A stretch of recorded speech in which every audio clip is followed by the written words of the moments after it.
मैं इंजीनियर के राज आप सभी का स्वागत करता हूं और धन्यवाद प्रकट करता हूं। आज के वीडियो लेक्चर में मैं एक स्पेशल वीडियो लेक्चर बना रहा हूं क्योंकि हमारे साथ एक बहुत ही अच्छी विद्यार्थी मुस्कान कुमारी आपको फिजिक्स का एक चैप्टर सरल रेखा में गति से संबंधित कुछ महत्वपूर्ण टॉपिक्स को प्रस्तुत करेंगी काफ़ी इंटरेस्टिंग ढंग से, और इंटरेस्टिंग ढंग से आपको सुनना भी है। ठीक है, मैं इनको प्रस्तुत करने के लिए कहता हूं, आप लोग ध्यान से सुनिए। Thank you. तो आज की क्लास में हम शुरू करते हैं सरल रेखा में गति, motion in a straight line. Straight line का मतलब तो हर कोई जानता है, यानी कि एक सीधी रेखा। अब गति का मतलब क्या है तो समझिए। गति का मतलब होता है कि जब किसी पिंड की या किसी भी वस्तु की स्थिति में समय के साथ एवं अन्य वस्तु के सापेक्ष परिवर्तन आता है, तब हम उसे कहते हैं गति में।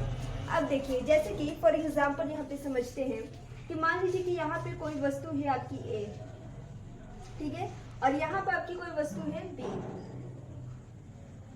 यहाँ पे आपकी एक वस्तु ए हो गई और यहाँ पे आपकी एक वस्तु बी हो गई। तो यहाँ पे इन दोनों के बीच की स्थिति क्या है, आप देख सकते हैं कि सपोज दैट मान लीजिए कि 1 मीटर है। तो यहाँ पे हम देख सकते हैं कि ए और बी के बीच की स्थिति है 1 मीटर। तो मैंने क्या कहा था, समय के साथ एवं अन्य वस्तुओं के सापेक्ष।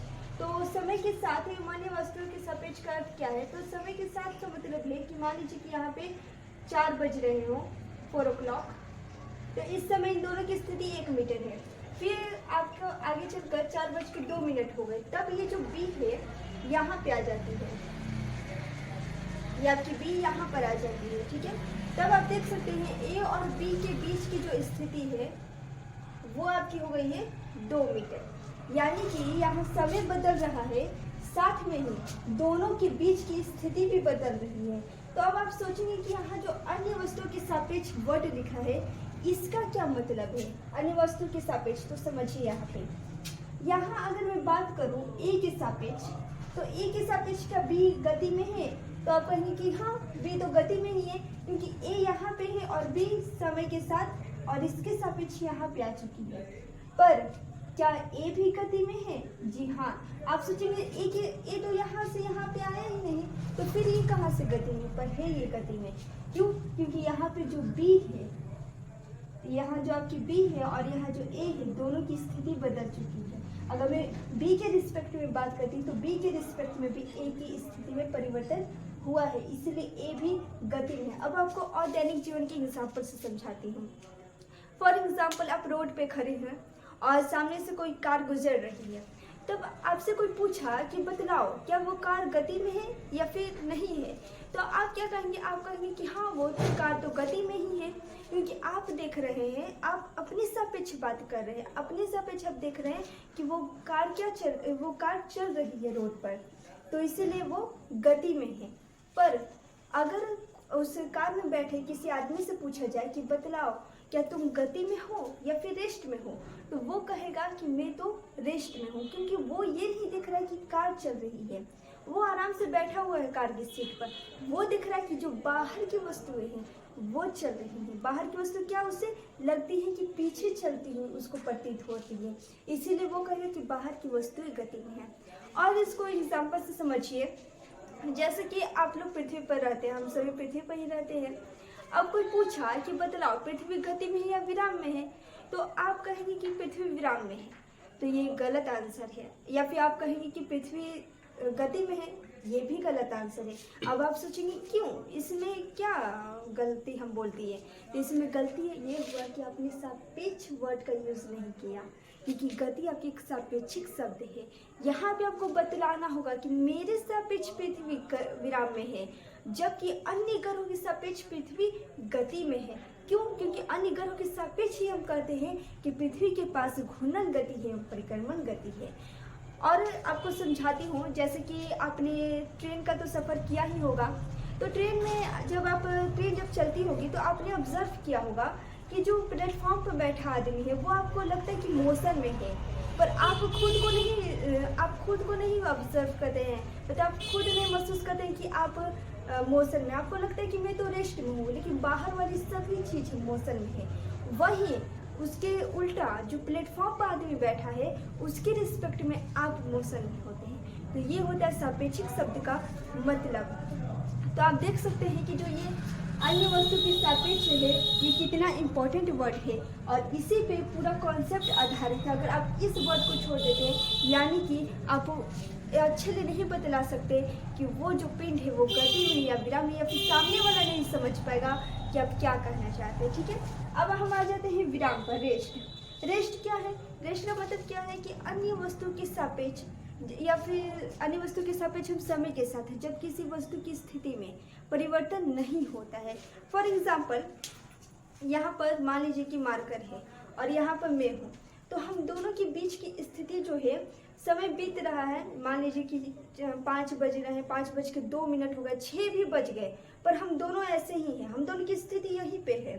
ठीक है, तो यहाँ पे मेरे रिस्पेक्ट में ये भी रेस्ट में और इसके रिस्पेक्ट में मैं भी रेस्ट में हूँ। तो ये होता है मतलब। अब आगे हम लोग देखते हैं गति के प्रकार। तो आप अपने दैनिक जीवन में बहुत प्रकार की गतियाँ देखे होंगी। जैसे कि एक एग्जांपल मैं लेती हूँ, सिलाई मशीन आपने देखा होगा। तो सिलाई मशीन में जो सुई होती है वो भी गति करती है, जो पेंडल होता है वो भी गति करता है, सिलाई मशीन का पहिया भी गति करता है, साथ में जो आप कपड़ा सीते हैं वो भी गति करता है। तो ये जितनी भी गतियाँ हैं उन सभी गतियों को हम 3 प्रकारों में समाहित कर लेते हैं जो निम्नलिखित है: स्थानांतरित गति, आवर्त गति एवं घूर्णन गति। तो इन तीनों गतियों का यदि हम अध्ययन कर ले तो हम पूरे इस अपने दैनिक जीवन में जितनी भी गतियाँ देखते हैं उन सभी को समझ सकते हैं। तो शुरू करते हैं हम स्थानांतरित गति से। स्थानांतरित गति क्या होता है समझते हैं। जब किसी पिंड में समय के साथ अन्य वस्तु के सापेक्ष सरल रेखीय रूप में परिवर्तन होता है तो उसे स्थानांतरित गति कहते हैं। फॉर एग्जाम्पल, जब बंदूक से गोली छोड़ी जाती है तो आप देखे होंगे कि जो गोली होती है वो सीधी रेखा में गति करती है। अगर बात करें उसकी स्थिति में परिवर्तन तो वो एक सीधी रेखा में होती है। ऐसा तो आप नहीं देखे होंगे कि गोली छूटी और वे इधर से उधर जा रही है, नहीं, वो सीधी रेखा में जाती है। वैसे ही अगर सीधी सड़क पे कोई कार चल रही है तो वहाँ पे भी स्थानांतरित गति का एग्जाम्पल है। साथ में ही ट्रेन अगर सीधी पटरी पर चल रही है तो वो भी सरल रेखीय का स्थानांतरित गति हो जाता है, क्योंकि वहाँ पे सरल रेखीय पथ पर वो क्या कर रही है, गति कर रही है। वैसे यहाँ पर बात करते हैं हम आवर्त गति की। आवर्त का मतलब क्या समझते हैं हम लोग? समय। आवर्त को हम किससे रिलेट करते हैं? समय से ही। तो यानी कि जब कोई पिंड या फिर कोई वस्तु एक निश्चित समय के बाद अपनी गति को दोहराती है तो उसे आवर्त गति कहते हैं। जैसे कि वही सिलाई मशीन वाला एग्जाम्पल लेते हैं, उसमें जो सुई था वो क्या करता है, वे बार बार अपनी गति को दोहराता है, एक ही गति को एक निश्चित समय के बाद दोहराते रहता है, तो वो आवर्त गति है। उसी प्रकार से झूले की गति वो भी आवर्त गति है। तो ये होती हैं आवर्त गतियाँ। अब आगे बात करते हैं हम घूर्णन गति की। ये बहुत ही मज़ेदार गति होती है। घूर्णन का मतलब हम क्या समझते हैं? अगर कोई वस्तु घूमती है तो उसे हम घूर्णन कह देते हैं। यानी कि अगर कोई वस्तु किसी निश्चित अक्ष के परितः घूर्णन करती है जिसमें उसका प्रत्येक कण या बिंदु एक वृत्त पर घूमता है तो हम उसे घूर्णन गति कहते हैं। जैसे कि पंखा, आपके घर में पंखा होगा, पंखा जब घूमता है तो आप देखे होंगे कि वो एक क्या करता है, एक निश्चित अक्ष के परितः घूमता है। और अगर आप पंखे का कोई भी पार्टिकल ले, कोई भी बिंदु ले, वो सभी एक वृत्त पर घूमते हैं। तो ये भी आपका घूर्णन गति का बहुत ही अच्छा उदाहरण हो जाएगा। साथ में ही आपकी खुद पृथ्वी जो अपने अक्ष पर घूमती है वो भी घूर्णन गति का बहुत ही अच्छा उदाहरण है। तो अब हम आगे समझते हैं गति से संबंधित विभिन्न पद, जिसमें सबसे पहला है कि स्थिति। स्थिति क्या होती है? जिसे पोजीशन कहते हैं। अगर कोई आपसे कहे कि मान लीजिए कि सपोज डैट आप बनारस गए हैं फर्स्ट टाइम में और आपको जाना है विश्वनाथ मंदिर और आपको पता नहीं कि उसका रास्ता क्या है, तो रास्ते में कोई आपको एक आदमी मिलता है, आप उससे पूछते हैं कि भाई बतलाओ विश्वनाथ मंदिर का कहाँ पे, मतलब कि किस उसका पोजीशन क्या है, कहाँ पे विश्वनाथ मंदिर है। तो वो अगर आदमी आपको सिर्फ इतना कहे कि देखो भाई 30 किलोमीटर सिर्फ आगे चले जाओ विश्वनाथ मंदिर आपको मिल जाएगा, अगर सिर्फ आपको वो बतलाता है दूरी, तो क्या पहुंच जाएंगे विश्वनाथ मंदिर? बिल्कुल नहीं, क्योंकि 30 किलोमीटर चारों दिशाओं में हो सकता है, पश्चिम भी हो सकता है, पूर्व भी हो सकता है, उत्तर भी हो सकता है, दक्षिण भी हो सकता है। तो आपको उस वक्त पूछना होगा कि ठीक है 30 किलोमीटर तो दूरी बता दी, अब जरा बताओ दिशा कौन सी है। तब वो अगर आपको दिशा बतलाएगा तब आप वहाँ तक पहुँच पाएंगे। और साथ में ही एक और पॉइंट जोड़ सकती हूँ मैं यहाँ पे, एक निर्दिष्ट बिंदु। अब आप सोचेंगे निर्दिष्ट बिंदु क्या है? निर्दिष्ट बिंदु का मतलब आप ऐसा समझिए कि कोई फिक्स्ड पॉइंट है, जैसे कि मान लीजिए कि आप एक रास्ते में गए और वहाँ पे एक चाय का दुकान जो है वो हमेशा वहीं पे लगता है, परमानेंट है कि वो वहीं पे लगता है। तो आप उसको एक फिक्स्ड पॉइंट समझ सकते हैं कि देखो इस रास्ते में जाऊँगा तो ये मिलेगा, उसके आगे मेरा घर है, तो ये आपका फिक्स्ड पॉइंट हो जाएगा। तो हम इन सभी तीनों पॉइंटों को मिलाकर स्थिति के एक डिफिनेशन दे सकते हैं कि किसी निर्दिष्ट बिंदु के सापेक्ष, जैसे मंदिर, अस्पताल या कोई दुकान, किसी निर्दिष्ट बिंदु के सापेक्ष जब किसी पिंड या फिर कोई स्थान की निश्चित दिशा में एवं दूरी के साथ जो स्थिति बतलाई जाती है, जो ये ठहराव होता है, उसे हम क्या कहते हैं? स्थिति कहते हैं। ठीक है, अब आगे समझते हैं दूरी। दूरी क्या है? तो यात्रा के दौरान वस्तु जिस पथ पर गमन करती है उसे दूरी कहते हैं। जैसे कि मान लीजिए आप घर से जा रहे हैं अपने कोचिंग, तो घर से कोचिंग तक आपने जितना डिस्टेंस तय किया है वही क्या है? आपकी दूरी है। यानी कि यहाँ से यहाँ तक मान लीजिए 40 किलोमीटर आप चल के गए हैं, तो 40 किलोमीटर आपकी दूरी कहलाएगी। ठीक है, विस्थापन क्या होता है? कभी मतलब ज़्यादातर लोग ये सोचते हैं कि विस्थापन और दूरी दोनों सेम ही हैं, पर ऐसा नहीं है। विस्थापन का अर्थ क्या होता है कि विस्थापन का अर्थ क्या होता है कि जो अंतिम आपकी, मान लीजिए कि ये आपका यहाँ पे घर है, सपोज डेट घर आपका यहाँ पे, और यहाँ पे आपका है स्कूल या फिर आप कोचिंग में मान सकते हैं। तो घर से स्कूल तक, तो घर को मैं मान लेती हूँ आपका एक ये फाइनल, ये क्या हो जाएगा? आपका फाइनल पोजीशन, फाइनल पोजीशन हो गया। ठीक है, और इसको मैं मान लेती हूँ कि ये आपका अंतिम स्थिति या फिर इनिशियल पोजीशन। ठीक है, तो ये आपका फाइनल पोजीशन और ये आपकी इनिशियल पोजीशन है। तो फाइनल पोजीशन और इनिशियल पोजीशन के जो बीच की न्यूनतम दूरी होती है, जो आपकी बीच की न्यूनतम दूरी होती है, वही आपका क्या कहलाता है? विस्थापन कहलाता है। वही आपका विस्थापन कहलाता है। और दूरी क्या हो जाएगी? दूरी ये हो जाएगी कि मान लीजिए कि स्कूल से, घर से स्कूल जाने के दो रास्ते हैं। एक रास्ता है कि बहुत ज़्यादा लंबा सफ़र तय करना, वैसे में आपके दोस्तों का घर आ जाएगा, तो कोई सा सिनेमा घर आ जाएगा, ऐसा बहुत सारा है, इतना लंबा रास्ता है। और एक है एकदम शॉर्ट आपका वे कि यहाँ से निकले घर से और सीधे आ गया स्कूल। तो ये आपकी विस्थापन हो गई, और ये जो आपकी हो गई ये आपकी दूरी हो गई। ठीक है, ये आपका डिस्प्लेसमेंट और ये आपका डिस्टेंस। तो ये होता है विस्थापन और दूरी में अंतर। तो आप समझ गए होंगे, और इसको अच्छे से एक्सप्लेन करती हूँ। अब हम दूरी और विस्थापन में अंतर समझते हैं। तो दूरी क्या है कि यात्रा के दौरान वस्तु जिस पथ पर गमन करती है वे उसकी जो लंबाई होती है वो उसकी तय की गई दूरी होती है। और विस्थापन क्या होती है? अंतिम और प्रारंभिक स्थिति के बीच की न्यूनतम दूरी विस्थापन कहलाती है। अब इसको और क्लियर करते हैं। देखिए, आप चाहे कोई भी पाथ अपनाएं, चाहे वो इतना लंबा हो या फिर और भी लंबा हो, कितना भी लंबा हो, तो अब हम समझते हैं दूरी और विस्थापन में क्या अंतर है। वैसे डिफिनेशन सुनने से लग रहा है कि दोनों ही सेम है, क्योंकि एक तरह से आप देख सकते हैं कि आप चाहे यहाँ से यहाँ जाएं या फिर पूरा घूम कर जाए, ये तीनों ही क्या है? दूरी है। क्योंकि दूरी का अर्थ ही हमने क्या समझा कि आप जिस पथ पर गमन करें उस पथ की लंबाई आपकी दूरी कहलाती है।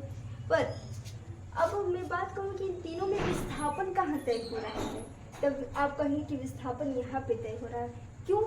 क्योंकि यहाँ पे विस्थापन का हम जब डिफिनेशन समझे तब हमने कहा था कि अंतिम और प्रारंभिक स्थिति के बीच के अंतर को ही क्या कहते हैं? विस्थापन कहते हैं। तो आप जरा देखिए, तो सबसे कम न्यूनतम दूरी आप कहाँ तय कर रहे हैं?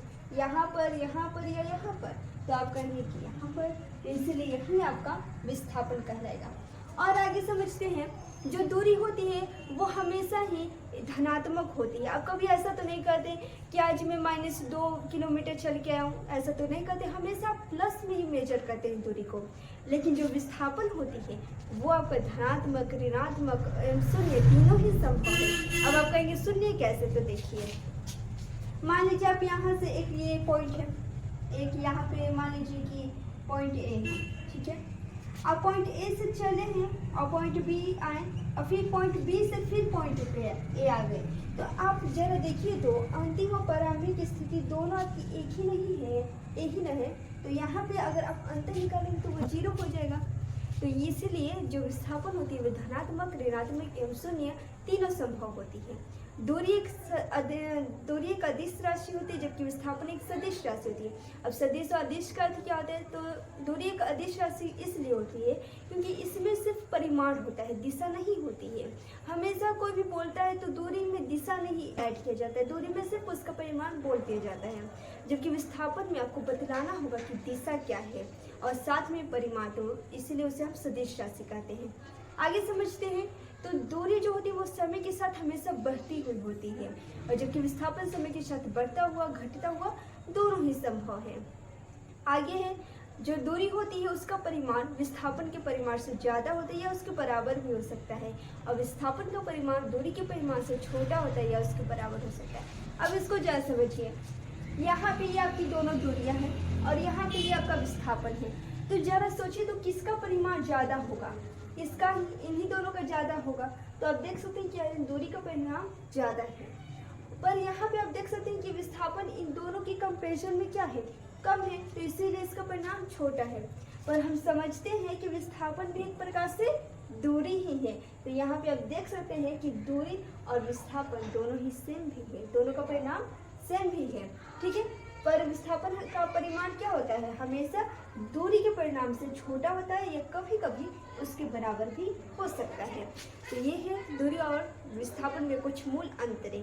अब आगे हम चलते हैं चाल और वेग में अंतर। तो चाल और वेग में अंतर समझने से पहले आपको समझना होगा चाल और वेग की परिभाषाओं को। चाल क्या होती है इसको समझिए।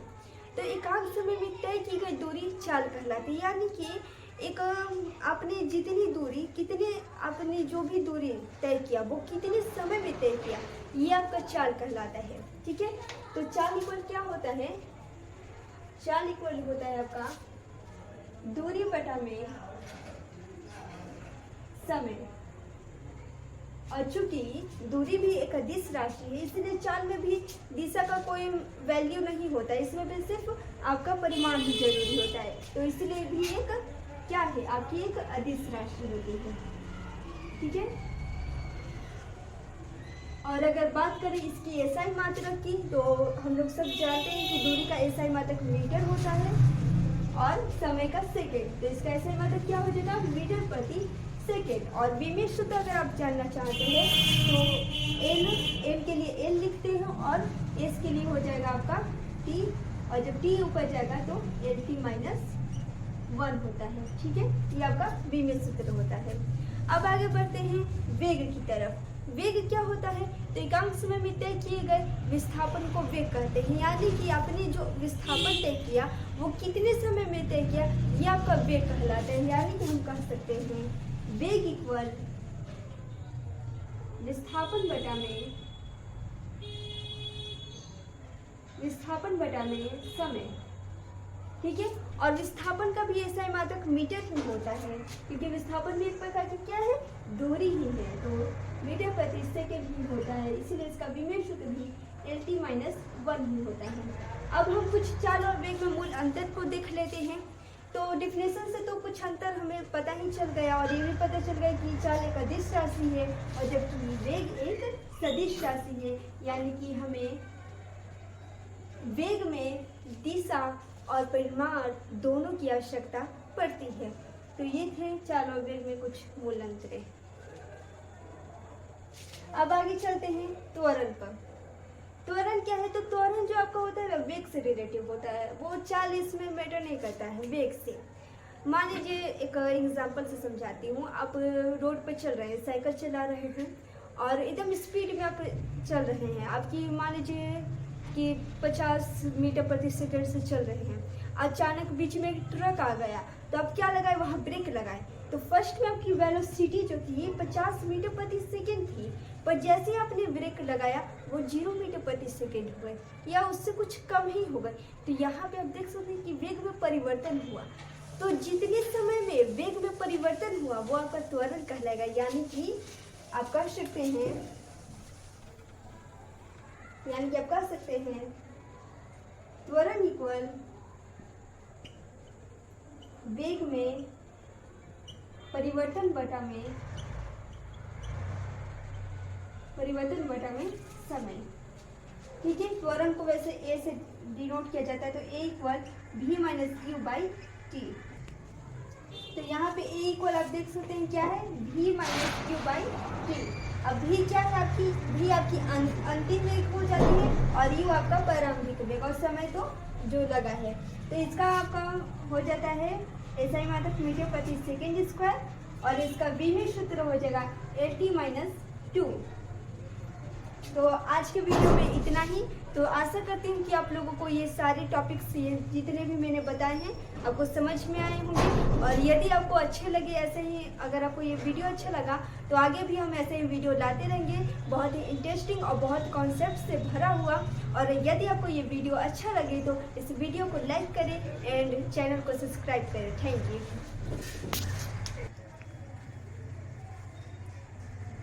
अब सर्कल करेंगे ना सब, ठीक है।